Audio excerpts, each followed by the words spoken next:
We're going to go ahead and pray in. Dear Heavenly Father, we just thank you today. We thank you and praise you, Lord, for giving us this platform, Lord, to show your glory, use your glory, Lord. And we just thank you and praise you that we are just a vessel being used at this very moment, Lord. And we just thank you. We ask you that you tell us the right things to say, show us the right things to do, and that someone will be touched and changed by what we have to say today. In the mighty name of Jesus, we pray. Amen. Amen and amen.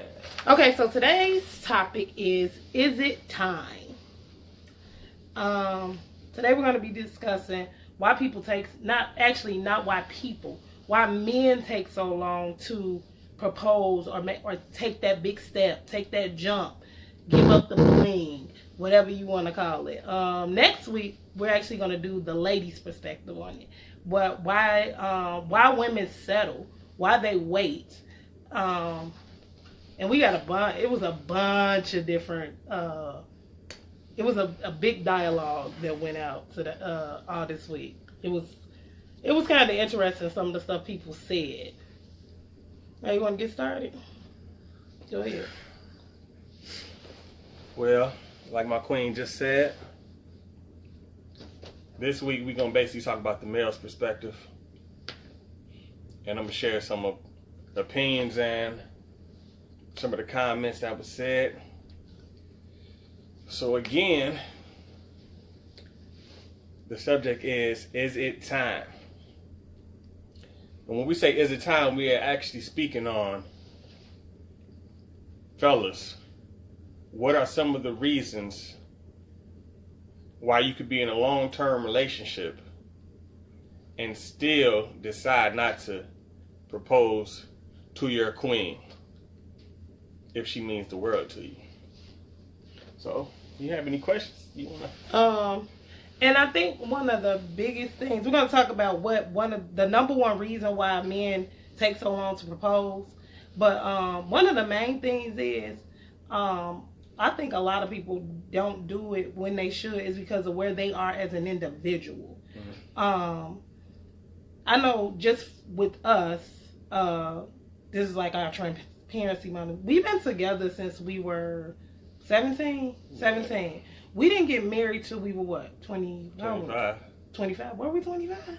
Yeah. Well, I thought we was 22. Nah, 25. Okay, so we didn't get married till we were 25. So we have been together since 2005, and we didn't get married till 2012. One of the things though, when I turned about 20, that's why when I turned 22, I was ready to get married, and by this time we had 2 kids. We had been together, but neither one of us were in a space where we could actually be somebody's. I wasn't in a space to be anybody's wife, and he wasn't in a space to be anybody's husband. I definitely wasn't. So even though we were together, we were really apart because mentally neither one of us were prepared to do anything. If we would have got married at that time that I wanted to get married, we'd probably be divorced right now. Because I really didn't have a clear understanding of what marriage was. And now, the space I'm in now, I have a better understanding of what it means and how to keep it going. Because you have to fight for it every day. Like, you change is inevitable. You change, he changes, we all change. And you have to be willing to be okay with that change. And like, for instance, ladies, we'll make this list like, I want my husband to be blah, blah, blah, blah, blah. Well, I didn't know that the man God was grooming me he was grooming me to help bring things out of me that I needed help with. So even though it was stuff about him that I didn't like, it was stuff that I needed. It was stuff that he supplied that I didn't have that I needed. Like, for instance, I wasn't, because I am now. I wasn't a big hugger. I wasn't affectionate. Like, if you touch me and be like, oh, I'd be like I feel like my skin gonna fall off. Like, and God used him to soften my heart. And I still got some work to do, but it's way better than what it used to be. So you want to chime in on that? Yeah, I actually agree with everything you just said. Like she said, this is the transparency moment. I definitely know I had a whole lot of growing up to do. I mean, mentally, it's just, I was extra selfish. I mean, it had got to a point where, and this just being all the way honest, had got to a point where I said, well, we got 2 kids. We've been together 8 years. She's not going nowhere. Oh, but ta. And really, I really was standing on that. I felt like I could do anything I want, be with my guys, be kicking it the whole 9, and she's not going to be, you know what I'm saying? She's not even going to have the mindset. I was just going to wait. Yeah, she was just going to wait. Like, when I get ready, I was going to get ready. And then the turning point for me was I would be with my guys, and I know, you know what I'm saying, the queen I have, I knew it, but it was like, okay, I want to kick it with them and with my guys. I'm neglecting my queen, and they'd get a phone call like, I'm about to roll. My girl. Yeah, my girl, she called and I'm about to roll, and I'm looking like, so I'm sacrificing my time and energy to be around y'all, and I'm neglecting my queen. Not just your queen, your family, but this what you had a family. True. But I'm saying they were shorties at this time. It don't matter. It doesn't matter. But what I'm saying as in, I was neglecting you. We were only together like a year before. Were we even together a year before I had Cam? Exactly. I think it was about 6 months. Yeah. But you know what I'm saying? I was kicking it. I said, hold on. Let me get this together. And I actually had to grow up and start prioritizing my time, because that was the main thing, priority. In my mind, I said, hold on, let me get this together, because I do not want to lose the woman that I know is down for me 100%. It's not no ifs, ands. I didn't wonder. I didn't say, I don't know if she actually riding or not. In my mind, I said, hold on, let me get this together before I lose something great. So as men, I feel a lot of times we take things for granted, and the next thing you know, once we lose it, now we playing on a catch up. Now I look at it as, hey, I need you back. I'm sorry. When you knew what you had the whole time, but now you playing catch up, or you trying to bounce back, knowing you had something good the whole time. And kicking it with your homies and all that, that's cool, but it's all about priority, man. So, the number one reason why men wait, men that are, and we're talking about men. We ain't talking about boys. We ain't talking about little boys that they don't even know what it means to be a husband. They just playing around. We talking about men. The real reason men wait to get married is because they feel like they have to be financially secure. And that was my husband's number one thing. He wanted to be financially secure because he seen his mama do it. That's how his daddy did. Well, that's how his dad did it. That's how his brother did it. So he felt like, oh, this is the example that has been set for me. So this is what I need to do. But everybody's different, because this is the thing. He didn't get that dream financial job that he wanted until we had been married how many years? 12. 2. We had been married 2 years. So we could have waited 2 more years, but by then we had already went through so much. It was like, and no matter how much you prepare, you can't prepare for the worst. I don't care how much you prepare. And we went through 2 layoffs, all of this stuff, and nobody could have ever told us we was gonna go through all this, but that's what happened. And at the end of the day, we still married, because money ain't everything. But it goes back to, what is your foundation? What ground are you standing on in the first place? Now, let me chime in. Now, fellas, I do not think it's nothing wrong with trying to get yourself together, but don't make that the reason why you putting things on pause. Like, because, like she just said, nothing will never be perfect. The rain is going to come. At the end of the day, that rain will let each other know if it's solid or not. If the foundation is completely solid, because when that rain comes, if you have somebody real, they're going to ride with you. Yeah. So you can't worry about, I need to have everything right. I need to make sure that my money's together. I want this perfect house. And life is not like that. I'm not saying it can't be, but I'm saying in the majority, man, you just basically got to roll with the punches. put God first, keep God as your foundation, make sure that y'all harmonious, and just ride it out. Yeah, he said harmonious. So we did a 21-day Daniel fast because we have been fasting on some things about moving and just different things. And we prayed for 21 days. And God, day 1 came, day 15 came, day 19 came, and we like, God, come on now. We ain't watching TV, we ain't doing nothing. We praying, and we like, God, you will not answer us. We did not get any answers to the stuff we was asking, and they just all flooded in into the 20th day. But the reason why we didn't get an answer, we received that revelation on Sunday at Sunday school. The lady in the Sunday school talked about different ways to pray and how you have to pray. Mm-hmm. And she said, married couples have the advantage over everybody because you only need 2 or more to agree for things to manifest. So we like, okay, 2 or more agree. This stuff finna manifest. Come on, God, let's go. Well, we weren't harmonious. I don't like saying that word. But we were not harmonious.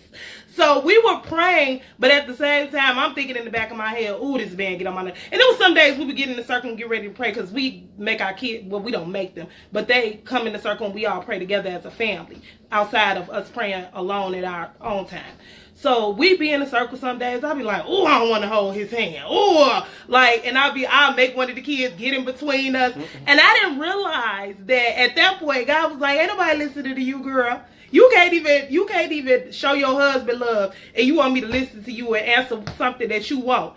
And I'm like, and then when she said that, it dawned on me, and I was like, Lord, forgive me. Because I've been mean to my husband. And he probably was thinking the same thing. He just ain't saying nothing. Because he know he'll get on my nerves and then say, oh, what's wrong with you? Like somebody that pinch you and be like, why you crying? That's the stuff he do. So we be in a circle and I'll be like, I don't want to hold your hand. And after we figured that out and we apologized and we decided, okay, God, can you forgive us for us not being on one accord? Oh, God gave us every vision, every dream, everything we asked him. It was like, download. So that's very important. Yeah, one of the questions we asked on Monday was, how long is too long to wait for a ring? We had people say 3 years. It was people on there talking about, it don't really matter. It ain't no time frame. Those answers, that's your personal opinion, and I ain't judging nobody. But see, when you give answers like that, this is the thing. You probably in a space where you don't care about living in sin. And that was my biggest thing. It wasn't that I wanted a husband. I wanted this. I wanted to not live in sin. And then me and my husband had got to a point where we were dating, but we had became celibate. We were. And everybody was like, ain't nowhere in the world. Y'all got 2 kids. Ain't no. But we really did it. Because we were seeking after something. And when I got to that place, I was like, and we became more intimate. Yeah, we became more intimate spiritually and on I don't know. Like, it was more mental than it was physical because we had to sit there and talk to each other because we couldn't do nothing. So it ain't no more, hey, let's rub. Like, it wasn't. What it did is it builds your friendship up. Yes. Because it actually is a test to actually see, can you be around a person and spend that intimate time without the being physical, without it just being all about sex. Can you actually... Do you really know who that person is? Like, it makes you actually... have to enjoy each other. Yep. And that right there is a test. You will actually see if you really like that person. Forget love. You would really see, and we would have so much fun. Now, don't get me wrong. Every once in a while, she'd be like, "I'm going home," because we'll be watching the movie, and then we'll be, and be like, "All right, I gotta go. go." So it's just time. Y'all look at me. I'm a grown man. Like it's not no kids. You laying up in the bed, you cuddling. We wasn't in the bed. Full time bed, whatever. And you Netflixing and chilling. Oh. And you celibate. The temptation will hit you. Now, to get out of that situation, takes prayer and you having discernment to say, I'm getting up out of this joint. Yep. Point blank, period. And it's a self-discipline thing. it was definitely hard on both ends. Yeah. We ain't about to just act like she was just on some. Nah, What? over with. You know what I'm saying? But I'm an angel. it was all worth it. It built our friendship. We was already friends, but it made us just enjoy each other. We played Uno, Speed, watched Martin. We was doing every single thing you could think of to stay busy. Yeah. But it was cool though. And that's what it's about. Building friendship. But let's get back to it. Okay, so some of the things, like, people were talking about 5 years, 10 years, and all of this. But what I found out after, when we got in that space and I was seeking God and he was seeking God, what I found out about myself was God told me I wasn't ready because I wasn't whole. He was like, you need to love you. And when I felt, it was like a peace beyond no other. And after that, and I told Chip, I said, I don't got to be with you. I was like, you can go do whatever you want to do. I don't care. I was like, if you don't marry me, I'm okay with me. I love me. And I didn't even know that I was in that space till it came to that point where God revealed to me, like, this is why you have not gotten married yet. And he had to, it was some things that he was working on, that he was birthing in Chip before he brought us together. Because I'm telling you, we wouldn't be married. I promise we wouldn't. Because even with this foundation, it's still hard. And it's days where I just go in there and I be like, Lord, change my husband's heart before I choke him. And I be just like that. But it's definitely true. And fellas, so if you've been in a long-term relationship, you probably done heard it. I leave you and I leave. You got to make this move. And in our mind, it'll be like, you trying to put pressure on me. And you hear it and you be like, yeah, it sounds good. The whole nine. But to be completely real, I seen the actions behind what she was saying. It was like, okay, this is serious. Like, it wasn't, you know when somebody, definitely if you know your mate, you could tell if something serious. She like, hey, something need to, you know what I'm saying, shake us. I'll roll out. And it was like, oh, hold on. You know what I'm saying? I'm not saying that was just the ultimate thing that had me like, because it took me to be ready. I don't care if women, I don't care how much pressure you put on a man. If he's not ready, he's not ready. Okay, but answer this for me. Because, like, I made a comment on one of the dialogues one day. And I said that a man has already made up in their mind whether or not you his wife. My husband told his mama that I was his wife. How long have we been dating? It hadn't been that long. Yeah, we might have been 18 years old. And he told his mom, he said, that's my wife. And I don't know if God, and I didn't know he was my husband. I really didn't, because I really thought me and him had both just got out long-term relationships. And we were best friends. So it was this thing where, let's try this. Maybe I'll date my best friend. And I was like, this is not going to last. We probably not going to be friends no more after we break up. And then it turned into something totally different. But nobody could have ever told me that the Chip that I dated would be the man that's sitting here today. I mean, because it ain't the same person. But truthfully, this is how it was. Like, in my mind, I had her at such. But that's the thing, because you didn't fit. So, for the most part, men, and you can chime in, give me a thumbs up, men that are on here. Most men make up in their mind from jump whether or not you're wife material, not even necessarily your wife, but your wife material. Yeah, and I agree. If they think you a flip flop, I don't want to say the word, but but they already made up in their mind. You a goer. They can, and it's two different. You got to think about it. Let's rewind it. At 17, 18, you're not, fellas, we're not all the way mature. I can't speak for everybody, but most of us not all the way mature. So we would do the whole, hey, let's go holler at the homies. Let's get this resume. Let's see what this Carfax report is and see exactly the track record. And then that's like a maturity thing, because in our mind it's, hey, all some guys got to do is make up some stuff, and then it's like, oh, nah, she a hoe, nah, we ain't going. See what I'm saying? So as a grown man, a lot of men is like, hey, I got to pass, you got to pass. Whatever happens, that don't have nothing to do with what we building at this moment. And that's how a lot of men think. Now, truthfully, This is just completely real. Yes, men can. This is just my opinion, my humble opinion. Yes, men can see the potential in a woman to say, "Oh yeah, she's my wife." But in most cases, both partners, the woman and the man, get caught in the romance. Because at the beginning of a relationship, everything is smooth. It's fun. You going to kick it. You seeing personalities. And then the flaws hit. Then it's like, oh, hold on. People change up. They don't really want to kick it no more. They get comfortable. They learn that people make grilled cheese by putting it in the microwave. Yeah. You never knew that until you sick and you be like, make me a grilled cheese, and they put it in the microwave, and you be like, bro, what is this? Like, where did you get this grilled cheese from? You get around people. Like that. You get around people, and you start really seeing how they are.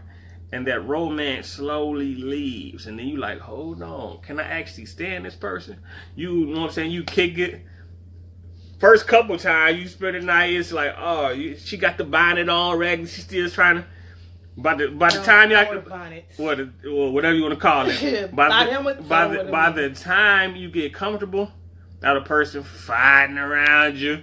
They got slob on the side of their mouth, and now you looking like, hold on. You like, hold on, time out. Is this the person that I actually can see myself being with for the rest of my life? And that right there, you got to look. Once you really in love with a person, you're going to see past all of that. Yeah, because the person to start getting fat before you, and I'm not saying you, but I'm talking about my own self. Because I didn't know I was getting fat till I got on the scale. And shout out to all my friends who didn't say nothing. Yeah.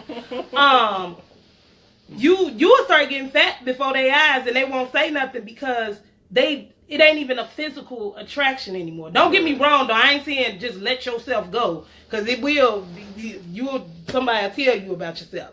But no, because you're on a deeper level, the physical attraction is like, it's minimal to everything else.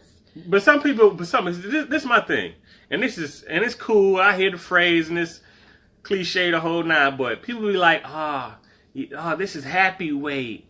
This is you happy, girl. Ain't nothing happy about being fat. And this is my thing. This is completely real.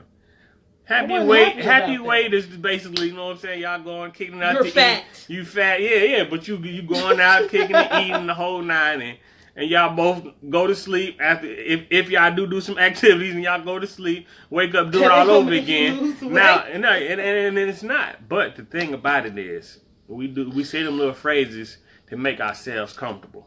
When in reality, real health is wealth.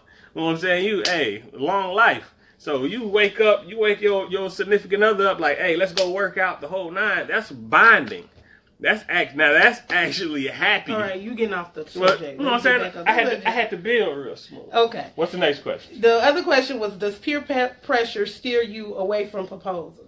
So some people was like, well, do you mean peer pressure from your friends or peer pressure from her? At the end of the day, if you are an adult, people, I don't know, because I ain't have to be an adult. People couldn't convince me to do stuff. Like, I'm my own person. But we gotta speak on the majority though. I think when it came to us, I pressured you. I pressured you on my own because I wanted you to marry me. But it wasn't necessarily, your pressure wasn't necessarily saying, Chip, when we get married, Chip. I don't think you ever said it like that.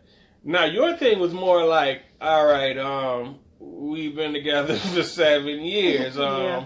What is the actual move we making for the future? Because it's like, okay, time is going by. And truthfully, I can't speak on fellas because just my humble opinion, I don't feel like we have this problem. But for the women, I feel like y'all put yourselves on the clock. It's like, before 30, and I need to have kids before 35. But you know why? And you shouldn't do that, because honestly, that's a fear. Because of all the stuff that can happen after you. It's this fear that society puts in our head that all this stuff will happen to you when you start having kids. When there's women out here 50 years old having kids. Exactly. But, like, for instance, us. When our kids graduate, I ain't suggesting nobody go have no kids at 18 years old because the struggle was real. But and everybody don't have support systems to help you with that stuff. Like I had my grandma, my auntie, my mama, his dad. So we had a strong support system. So I don't suggest teen pregnancy at all. But stuff happens. And we had our first kid at 19. So when our kids graduate from high school, we're gonna be 39 years old. So this is just my personal experience. My mom has 3 sets of kids. So me and my sister, and I don't mean 3 sets like by a bunch of people, I mean 3 sets born in different years. So me and my sister are born in the 80s. My little brother is born in the 2000s. My little brother get away with everything. Because now my parents are older and they feel like they done raised their kids, but now they got another one. So he get away, they be tired. He gets away with so much to the point where I be like, look, boy, I'm your mama now. You better quit acting like you crazy. So, and I think that's why women do that. It's like, you don't want to be 70 years old trying to raise a 15-year-old. Who finna run behind you? I'm not. Like, that's just, I don't know. But, you can't pressure, I feel like you can't pressure anybody to do anything. As an adult. Now, as kids, yeah. But as an adult, if somebody can pressure you or steer you one way or the other, you ain't ready to marry nobody, no way. I think the homie Eric said it best. Like, if you're a grown man, well, so-called grown man, and you're still able to get peer pressured, you're not actually ready for marriage anyways. I just said that. But I'm just saying, like, it's to that point where it's like, I'm just speaking for the men, like, you're not even ready to lead, and that's the main thing. And that's the biggest thing. If you can't, if you still got your homies and they influence you to do negative stuff, you're not even ready for that situation. Like, focus on yourself, get yourself together. On Wednesday we asked, is changing your last name a deal breaker? So my husband has experienced this firsthand. I think you had skipped the question though. No, I didn't, babe. I said, did you peer pressure? Maybe you put him on Facebook out of order. On this paper, it say, does changing your last name, is it a deal breaker? My first name was spelled wrong forever. And I didn't find out till I was 18, about to graduate from high school, that my first name was wrong. So I didn't change my last name officially till last year. And that was only because I was trying to change my first name first. So I finally went to court. They finally changed it to the correct spelling. And then I changed my last name right away. And it bothered my husband a little bit because every once in a while he'd be like, your name's still Brown. Your name's still Brown. But that didn't make me not be, I didn't feel like it made our union any less. No, I was more frustrated as the priorities. Like, we spent a lot of money on whatever we was going to spend it on, but it was like, okay, when is this going to be a priority? It wasn't like it wasn't even that serious to me because, like you said, our union was still together, but it was like, when is this going to become a priority? And then it was like, guess what? I got it done. And I'm like, yes. Did you do flips in the inside? I mean, I was happy, but I wasn't like, it wasn't a life changer where it was like, yes, I feel like we're closer. It was just like, okay, you know what I'm saying? Now it's official. This is really my wife. See what I'm saying? Like, legally. Yeah. On Thursday we said, do your relationships with potential in-laws change the game? Some people was like, no, forget they family. It is what it is, Joe. Yeah. That, I don't know. Because at the end of the day, even if it's just y'all, okay, the Bible says you leave and you cleave. I get that. So you do create your own little family, which is still a connection to y'all families. Because me and my family are extremely close. We do everything together. If you come with us, you family too. Like, we are extremely close. And that would be a deal breaker for me. Because even like when I first married my husband, he loves his family, but he's not big on going to family functions. So I'm like, well, we have to go. Because I always want to do stuff with my family. So I tried to make him do it. And I'm going to do better. You are doing better. You have done a lot better.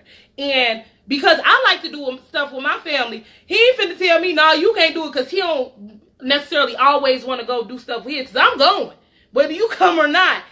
But you don't want it to be this thing where you have this rift because you don't get along with your mother-in-law. I feel like that is a deal breaker.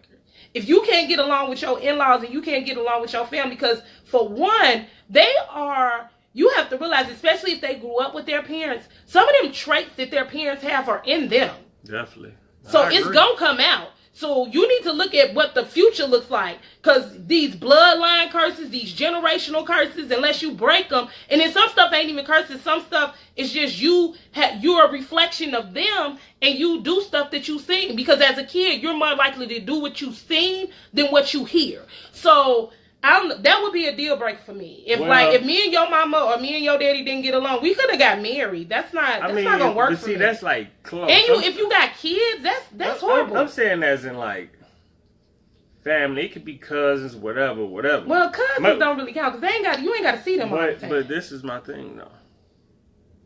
And cousins, I think it all depends on what the situation is. And like I had said in one of the comments, I think it goes on the responsibility of the person whose family has an issue. Because now it's like, okay, you have to actually get your family in order because you're messing up my great thing. Exactly. So it's like, okay, that's your responsibility to talk to your people. Exactly. And set it up in however way so we can even these odds. Exactly. Because it can get to a point, even if it's a cousin, now that cousin calling another cousin, which calling another cousin. And now they outside your door? Now it gets back, and you got you uncomfortable going to the family functions. When it gets to that point, you really have to nip that in the bud early.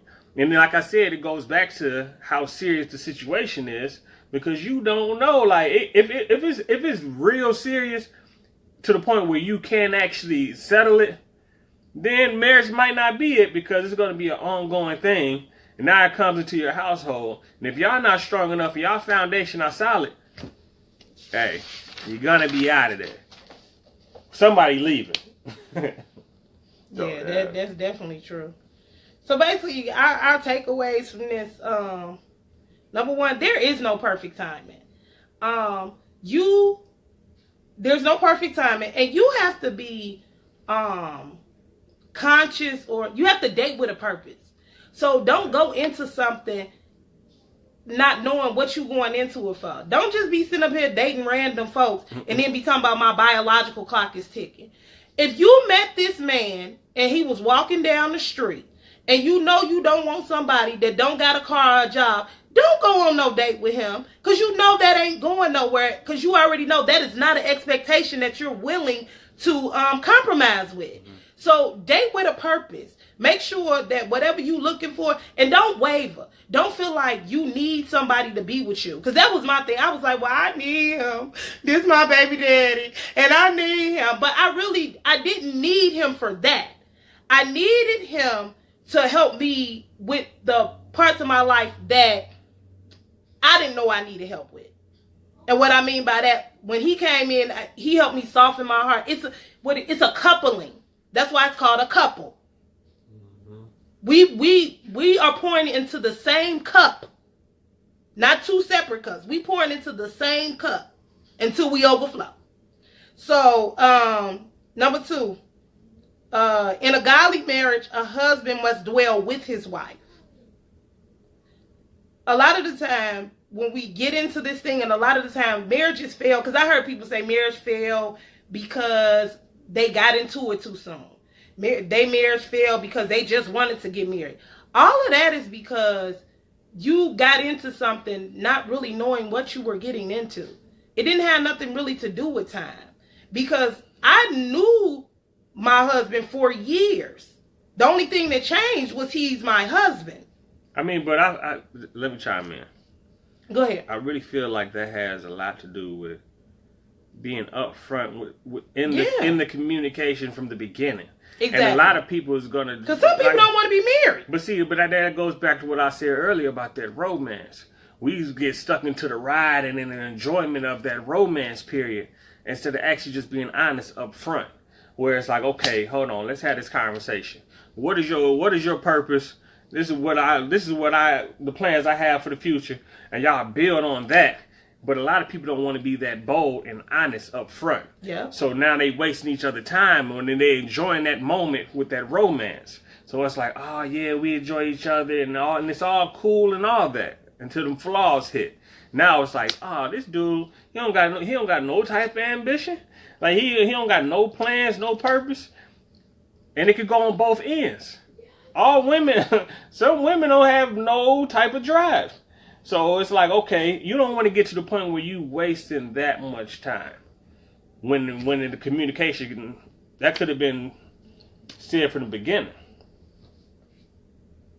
Yeah, that's real though, because my husband wanted to get married. He didn't want no kids. And honestly, when I was younger, I didn't. I was gonna be that auntie that took the nieces and nephews everywhere, but he didn't want kids because the kids he had been around were like crybabies and everything else. But when we had them, it was just like it's no other feeling. Like, so. I mean, the biggest thing about that though, and it goes back to you knowing yourself and growing up, and you cannot have selfishness inside you. Yes. You cannot. Because let me say that again. Time, so God loved the world, He gave. You're going to give the entire time. You cannot have selfishness inside you when trying to build with your significant other. Or others, period. How can you build if you don't give? Because you got to give a brick. If you take all the bricks away, you destroying. And that's fact. So me, as a youngin', I looked at it as, kids-wise, I really didn't have that in me because I was still selfish. I've always been the youngest. So yeah, I had nephews and the whole nine, but hey, kids-wise, it was like, I don't like the crying. I didn't like the whole, you know what I'm saying? And till this day, like, you would not know that because I get around the youth and just be like, kicking it. Them kids love him. Like, so I mean, and they love me too, and I didn't want none either. And you would never. But I'm a teacher, and one of the best teachers, I may say. Look, and nobody could have ever told me that was gonna be my destiny to go teach somebody's kids. Some kids that I didn't even like. So I don't know. It's all. But God has a different plan. Yeah. And growth. When you decide to take that step, you just have to pray on it. Like, is this the person you have called me to be with? Like, and He'll start doing some things in them, and He'll start doing some things in you, and you'll realize, like, nobody. I'm telling you, the devil, he tried to attack our marriage, like, and it wasn't never a lustful, like a cheating thing or none of that. But it could be, He knew what would affect me and what would affect him. So it was just stuff like, it was just different stuff. And without that foundation and without the prayer, like, we just would have been up a creek. Like, and we weren't dating with no purpose. We were just dating because we liked each other. Mm-hmm. He was cute to me. I guess I was cute to him. So, look. So that's why we was dating. We weren't thinking about no purpose. We was 17 years old. We was just he just knew I hadn't been with nobody, so he was like, look, I look. We just liked the vibe. We was kicking it in that romance. We was young. We was going to the movies, kicking it the whole nine. And then it becomes real. Then it's like, okay. Because I moved. I didn't never live by myself. I never lived on my own. So it was like, okay, I always lived at home. I was the youngest. She's not the oldest in her family, but she's the oldest girl. Yeah, the oldest girl, but I'm saying, like, you got older brothers. But even that's why I'm the oldest, because I'm the oldest girl. I love my brothers, but I'm still the oldest. Even as the oldest girl, she was the mature one, so taking care of stuff. So it was like, hold on, let's put this together. And even to this day, it's still a test, but you know what I'm saying, it got a lot better. Patience. God will work on you with patience. And a lot of times we try to move on our own. And that's the whole test. You're going to work with your patience so He can order your steps and make sure everything is smooth. That's the main. It's a coupling. Harmonious. That's the main everything thing. Is harmonious. But yeah, and sometimes it will be uncomfortable. And when things become uncomfortable, something's being birthed. I've learned that. Because it'll be, because, oh my God, I went through a very uncomfortable stage when my husband, he got this thing where he would wake up and he needs, good morning, and da-da-da, and I'll be like, don't say good morning to me. I don't want to talk. I'm not a morning person. So what I do, I just wake up a little earlier. So now his good mornings don't bother me. But that was something, and now I don't even have to wake up earlier. I'm okay now. But that was something God needed me to change. That had something to do with my heart being softened again. I mean, but yeah, and that's true. But I was actually doing it, and I still do it. I still do it to this day. The things that I feel like she needs to work on, I would actually bring it her way. Plant a seed. And she'd be like, because I have a big thing about setting the tone of the day. If I jump it off with the good mornings, good morning queen, the whole nine, that's setting the tone and stage for the rest of the day. Now, if I know that you're easily angered or little things, I might make it. Hold on. Saying that. You said that all yesterday. I'm not easily angered. She's not easily angered. I'm emotional, but I'm not easily angered. Emotional. So my thing about it is this. This is just what I believe. You shouldn't let anybody be able to control your emotions. And when I say that, I mean as in, yes, everybody gets mad. But when it gets to a point where a person is able to actually control it, or they can push the certain buttons and you just lose it, where it's like, that right there is not healthy. Okay, hold on. That's just my humble opinion. What you not finna do. Okay, this is the problem. I am not easily angered. And yes, I do get an attitude. The reason, no, I didn't just get mad. Boop. The reason that it seems like I go off on because I'm just used to being like, just snapping. So now because I can't just snap or just hit somebody, it comes off as this, he wants me to change it at that moment, and I can't just flip the switch. Time out, pause. I wasn't done. You gotta take that can't word out your vocabulary. Okay, well right now, I am not able to just switch it off. Exactly. And then he does stuff to agitate me, and then he wants me to be like, okay, it's okay, just agitate me, like I'm crazy. And then he'll flip it back on me like I did something. Nah, bro, we ain't doing that. Like, you know. Sister Soldier. Hey, okay, anyway, we'll work in progress. What I said that to say this: we all have things that we gotta work on. See, I smiled. And patience in us. That's the main key. Like it's levels. Like patience. Yeah, it's two different type of people. I'm about to explain it right now. She is that, you rub her on, she out the gate. Boom. I'm talking about 1,000. Boom. Me? I don't do that. Hold on. Tell me. You don't do it no more. You have gotten better. Me? I got patience. So it'd be like, okay, it's cool. Boom. Might walk off. Might even pray. I'm getting to the point where I'm praying for you. But once I'm there, the switch is on. So it's like, it's levels to this. So I'm just trying to get her to the point, and I know it's steps. That's just something that she got to work on. There's things I got to work on. But, we just being transparent. It's a transparency moment. All right. So, back to the takeaways. There's no perfect timing. In a godly marriage, a husband must dwell with his wife. And the last one, get around like-minded people. Facts. If you want to get married, go hang with some married couples.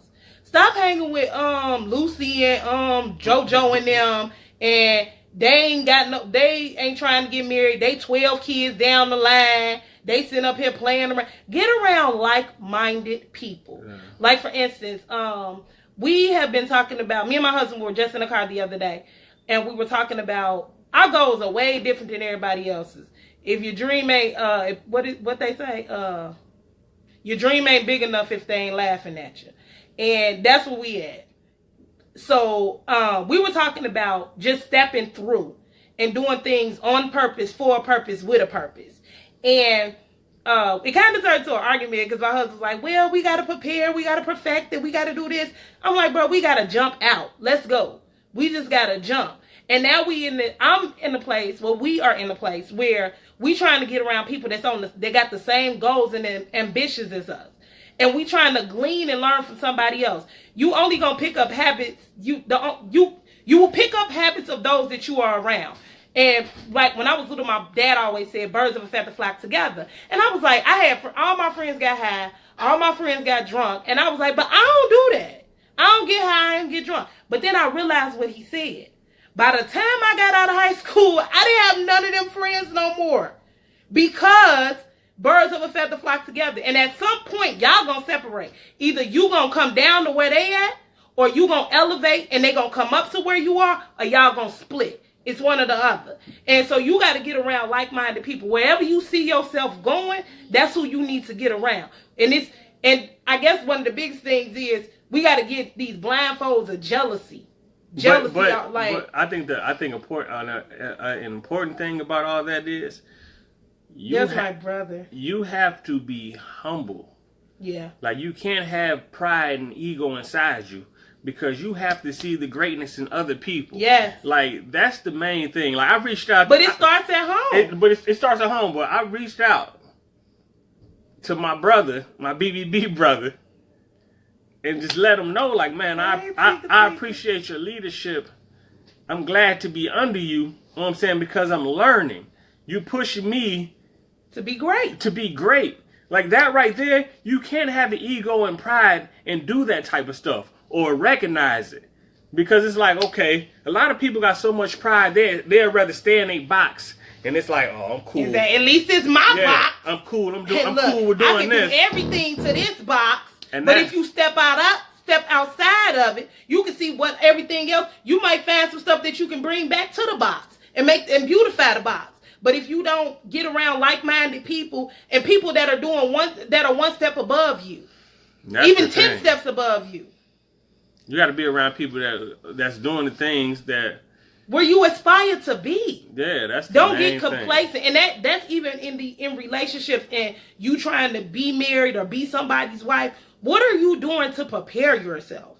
What are you doing to prepare yourself to be a husband? Like, who are you around? Who's influencing you? Mm-hmm. Who's telling you that it's not okay for you to go get married? Who's telling you that they're going to go to hell for you because you lay up every day and sit up there and sleep with somebody and y'all ain't married? But are you really... for real. And are you really learning your significant other?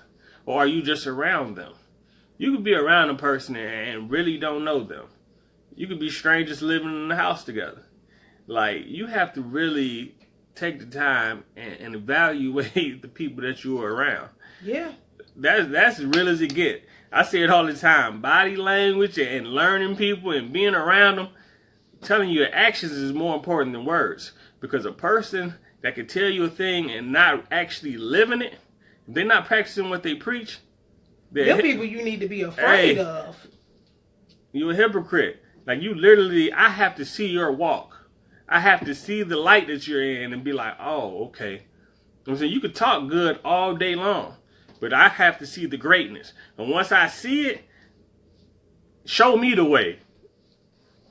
And that's the key. But you have to be humble. You cannot have pride inside you. You have to be humble.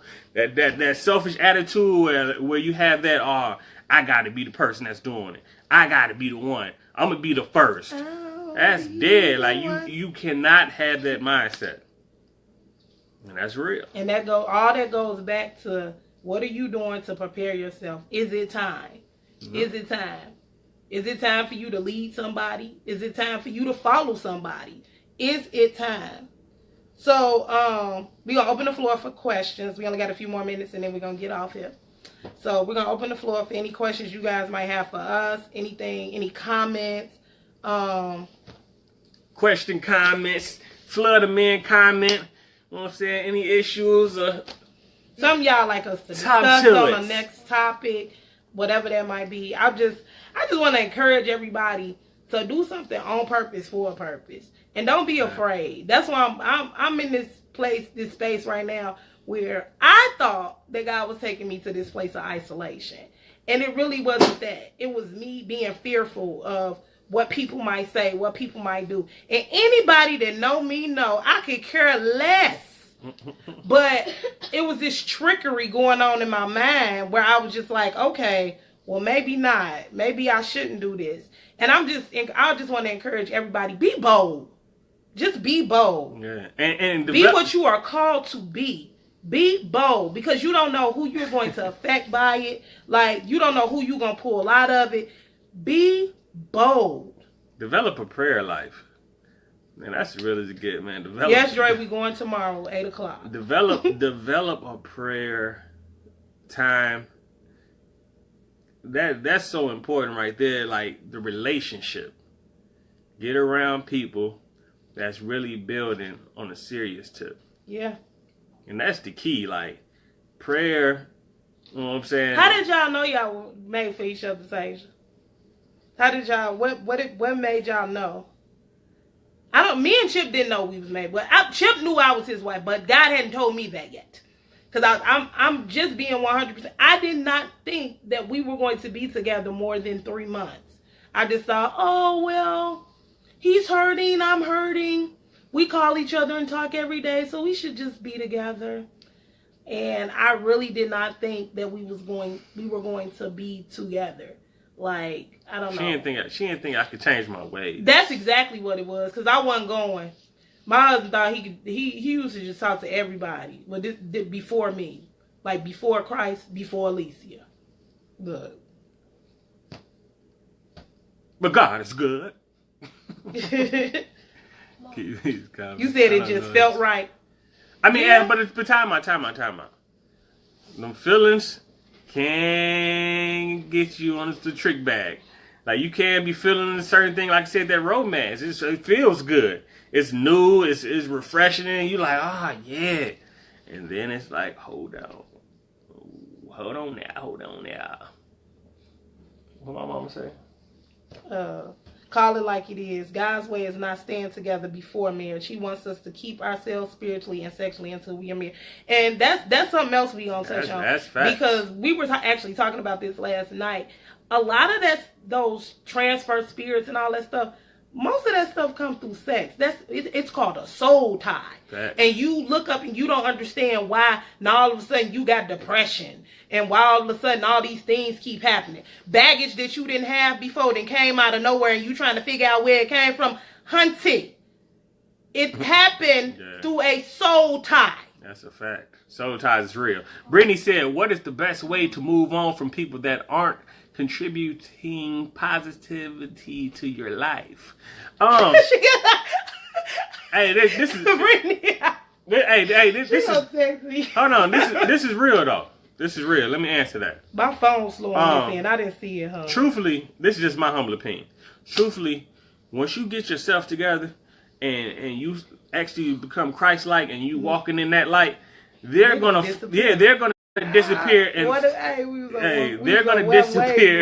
and fall off on their own. They definitely are. And it's gonna be like, oh, I didn't even have to really do anything their way. They're going to be uncomfortable in your change, your light. I got a quick thing real fast. I remember when I first got. You said your feelings will betray you. hey, that's facts. I got a thing. When I first got saved, I was so on fire. Like, it was like that one of my guys had seen me and they was like, man, you glowing. And that's the real light. Like, that's a real light. When you walk in that light, it's like, hey, the things that you thought was once cool and once good, the people you thought was, hey, this is my people, and the things that they're doing, you won't have no interest in doing it. That don't mean you got to just stop hanging with them, but you just got to be like, hold on. You know what I'm saying? Let me distance myself because it's all about you and your walk with Christ. Is that important enough to... I'm not going to hell for nobody. That's just... But like my husband said, that's what I was going to say. A lot of the times those people fall off. And don't get discouraged in what people say to you. Because then it becomes a thing of where they'll tell you all type of stuff. Like you being judgmental. You this, you that. You're not the same. I sure ain't the same. And you can either get with it or get lost. Like growth. At the end of the day, you can't compromise for somebody else. If you're comfortable with who you are and what you're doing, then be comfortable in it. Walk in it. Okay. And God will send you new people. God will send you new people. And those old people, some of them will come back. Because the fact that you stay consistent and your light continue to shine, they gonna come back and they gonna want to figure out why. Because look, everybody, every time you see me, you gonna see me winning. So everybody else that want to win with me, come on. Come on. If you don't, you can stay back there and lose. That's on you. But I'm going to continue to be that light, and I'm going to continue to speak life into you. Now, whether you want to accept it or not, but for the most part, 99% of the time, they disappear on their own. You don't even have to do nothing. You ain't got to say, quit talking to me. I don't like you. Nope. Show them love. Just keep loving them. And they're going to walk away on their own. It just, look, you just got to continue. You will see your surroundings change by yourself. That's facts. I definitely agree. And man, I definitely agree with that. I mean, it's to a point where it's just the things will not excite you no more. Like, you'll be surprised how many so-called friends would be envious or jealous, and you'll be like, hold on. Once you start focusing on yourself and you walking Christ-like and praying and fasting, that whole nine, like, your senses become so sensitive. You would just feel it. You would be like, hold on, like, this is not. And when people show you the real them, believe them. Don't try to change them. All you can do is pray for them. Don't get in there. And the best way to change a person is to demonstrate it. Your demonstration is what's going to change someone. It's the action. You can't get in their face and be like, girl, you need to quit doing that because something wrong with you. And girl, they're going to say you're judging. You can't do that. That's exactly what they're going to say. So you can't do that. The only thing you can do is be you. And I don't know. I get a lot of slack. Like, you're like, Licia, you don't ever want to go to the club. Licia, why you don't want to drink? Licia, why you don't want to do this? I don't care, and I ain't going to do it. So that's on you. Because it's not fun to me. I don't know. It's not fun to me. I don't want to be in a club. I have a whole husband, and and then it makes me have anxiety. Like, all them people, and then people be touching me. I don't want you to touch me. Like, I don't know. That's not what... I will sit in the house, play Uno, and I like stuff like maybe jazz, poetry, but that whole that ain't a turn up for me. It's not fun to me, and everybody to each his own. Like, and I'm not judging anybody. If that's your turn up, that's you. I'm not judging anybody, but for me, it doesn't work for me. And my point is, I'm not going to waver for everybody else just because that's what they... Now, if you don't want to be my friend no more, well, were you my friend in the first place? Now, because I don't want to go to the club. Like, my friends, I got about 3 really close friends. They know what I will do and what I won't do. But they don't care. They know what to ask me and what not to ask me. They be like, Alicia ain't going, so don't even ask her. But they'll do some things that they know I will do to include me. So... it's just, you have to see, are they really even your friends in the first place? And that's the main thing. Okay, but we had got off marriage. Just time for us to get off here anyway. But any more questions? Yeah, any more? Right. So just the takeaways, I'm going to say them one more time. There is no perfect timing. There is no perfect timing. You need to keep yourself, reserve yourself, and don't just give yourself away. Because then you create all these other things that don't even need to happen. In a godly marriage, a husband must dwell with his wife. So don't start. You don't want to elevate so much where you leave her there. That's fair. You got to make sure everywhere you going, you bringing her with you. And same thing with your husband. Don't elevate so much where you just be like, oh, you stay over there. I got this thing, and if you ain't coming, that's one person you don't leave, your spouse. You gotta be harmonious. Yeah, you can't leave them. And the last thing, get around people that you want to become. Get around people who are doing things that you are doing. Yeah. Elevate, build. Or doing things that you want to do. I mean, hey, that's the main. Hey, please, that's like so important. Get around like-minded people. Yeah. That can see the greatness in you, and you can see the greatness in them. That right there, the conversation is just going to be different. Oh, my God. They'll be rich. Yeah, like once you know, they'll have substance. The conversation when it has substance, you know it. Hold on, you know when you got around around the right person when the conversation is no longer about people. Facts. Because I had to watch that. Every time I look up, girl, you know such and such. Girl, bye. I don't care nothing about such. Somebody text me today about somebody. I don't care. Don't text me about nobody else. They don't got nothing to do with me. Pray for him. Don't text me with that. But you will know when the conversations change, when the conversations are no longer about other people and the things other people are doing. That's facts. So we're going to get off. So before we get off, we'll air every 2 weeks. So not this Friday, next Friday. We got a lot of stuff going on. We trying to make sure we doing everything right. I want to say a couple things though. Go ahead, babe. All right, stay encouraged. Encourage yourself. Continue to walk in the light and be Christ-like. Hold on, Damon said, how do you incorporate family prayer and worship in your marriage? It's all you pick your own schedule. So like me and Chip right now, we're on the same shift. I have to be at work 30 minutes earlier than he does. So we all get up at the same time. And it's a sacrifice. We get up and we stand right in front of the door and we wake our kids up. They got to get up too. And we stand there and pray. And we have this, and I can send it to anybody who wants. Our church has this 30-day thing where you can pick certain topics to pray on. You can do that or just whatever God leads you to do. Worship usually happens when we're cleaning up. Yeah. I turn on that Pandora and that Young Tasha Cobbs. Hey, I'm a music person, so I get that gospel going and it's on and popping. And people think you do have your time for fervent prayers, but people think that you gotta do all this extra stuff. You can pray on the way to work. So it's been times when we had to run out the house. We all get on the speakerphone and we like, okay, let's pray. And everybody got, you know what I'm saying? And we just make sure we have an appointment with God every day at the exact time. We got alarms on our phone. Meet in the living room. We ready to go. And since we've been doing that, stuff has manifested. And stuff has been happening. What you talking about? No. Yeah, elaborate, bro.